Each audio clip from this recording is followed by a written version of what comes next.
2025 সালে যারা মাধ্যমিক পরীক্ষা দেবে তাদের জন্য একটি সুখবর।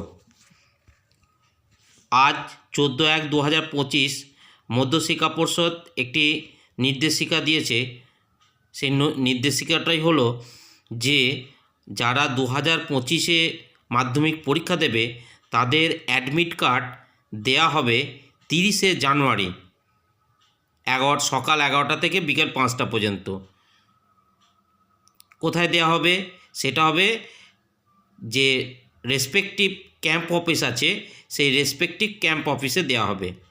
আর একটা গুরুত্বপূর্ণ বিষয় হলো, যদি এই অ্যাডমিট কার্ডে কোনো ভুল থাকে তাহলে সেটা কারেকশন করার জন্য প্রত্যেকের স্কুলের যে রিজিওনাল অফিস আছে সেই রিজিওনাল অফিসে 6ই ফেব্রুয়ারি 2025-এর মধ্যে দেখা করতে বলা হচ্ছে এবং কারেকশন করতে বলা হচ্ছে।